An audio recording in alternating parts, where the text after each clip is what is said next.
पुराचं पाणी ओसरू लागलंय। मराठवाड्यातील नुकसानीची भीषणता समोर येते। अनेक ठिकाणी सुपीक जमीन वाहून गेलेली आहे, त्यामुळे आगामी उत्पन्नासंदर्भातही प्रश्नचिन्ह आहे। पुराचं पाणी आता ओसरू लागलेलं आहे, त्यामुळे नुकसानीची ही भीषणता समोर येते। जमिनी खरडून गेलेल्या आहे, पीक वाहून गेलेलं आहे। अधिक माहिती या संदर्भात घेणार आहोत। आमचे प्रतिनिधी रवी ढोबळे हे सध्या माझ्यासोबत जोडले गेले आहे। रवी, काय सध्याची भीषणता समोर आलेली आहे?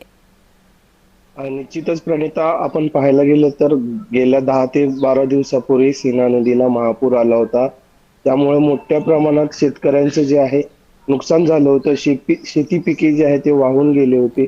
नागरिकांच्या घरात पाणी शिरलं होतं, त्यांचं स्थलांतर करण्यात आलं होतं। मात्र कालपासून जो आहे तो पूर ओसरायला सुरुवात झालेली आहे। विसर्ग जो आहे तो कमी करण्यात आलेला आहे। काल रात्री 50,000 इतका क्युसेकने विसर्ग सोडण्यात आलेला आहे। त्यामुळे आता जे आहे ते नागरिकांचं परत गावाकडे येण्याची चाहूल लागलेली आहे। पाणी ओसरायला लागलेलं आहे। मात्र घरात पाणी शिरल्याने त्यांच्या जीवनावश्यक वस्तू जे आहेत ते त्यांचं मोठं नुकसान झालेलं आहे। प्रचंड नुकसान नागरिकांचं झालेलं आहे, शेतीचं तर नुकसान झालेलं आहे, मात्र घरातील साहित्याचंही नुकसान झालेलं आहे। अधिक अपडेट तुमच्याकडनं वेळोवेळी घेत राहू। तुर्तास धन्यवाद सविस्तर माहितीसाठी।